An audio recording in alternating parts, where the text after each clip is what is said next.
PSI Mahesh गळगटे Barshi शहर येथे वाहतूक अधिकारी म्हणून नेमणुकीचा आहे. आज आम्ही ज्या बुलेट आहेत त्यांच्यावर असे मोठे सायलेन्सर बसवलेले आहेत, फटाका सायलेन्सर ज्यांना आपण म्हणतो, त्यांच्यावर आम्ही कारवाई करत आहोत.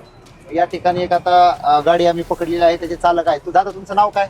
महादेव नानासाहेब पाटील. महादेव नानासाहेब पाटील. महादेव नानासाहेब पाटील, राहणार चिंचोली. आता हे गाडी ते चालवत आहे, त्यांना आपण विचारू अशा प्रकारचे सायलेन्सर का बसवते. म्हणजे आम्ही भरपूर वेळेस कारवाई करतो, पण ह्याच्या मागचा उद्देश काय असतो, नेमकं काय कारण आहे, बरेच लोकांकडे ऐकतो. आपण ह्यांच्याकडून एक ऐकू. आपण सांगा कशासाठी बसवले? काय आवाजासाठी बसवलं पोरामध्ये वापरतो आपण. काय आवाजासाठी बसवलं पोरं म्हणते म्हणून. ही गाडी कोण वापरतं? पोरांकडे असते. पोरांकडे वापरते. काय करतो आपला मुलगा? हा? कॉलेजला आहे. कॉलेजला किती वय आहे त्याचं? आता 27.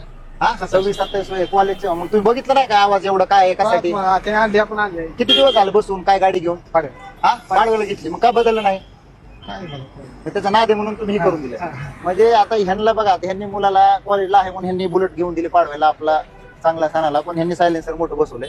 त्याचं कारण की मुलांचा नाद असतो, आवाज मोठा असतो. बसवून टाकतो बरी हा? आहे. बसवून टाकतो. मग आता हे आज नंतर आता कारवाई आम्ही करतो, आणि आपण आपल्या मुलांना बी समज द्यावी. प्रत्येक वेळेस पोलिस तर आम्ही कारवाई करतोच, परंतु प्रत्येक वेळेस आम्ही सगळ्यापर्यंत पोहोचू शकत नाही. तुमच्या माध्यमातून आम्ही पोहोचण्याचा प्रयत्न करतोय. म्हणजे आई वडिलांना तुम्ही मुलांना सांगावं म्हणून हे आपण त्यासाठी सांगतो. ठीक आहे, त्यांच्यावर आपण कायदेशीर कारवाई केली, दंड केलेला आहे. ठीक आहे.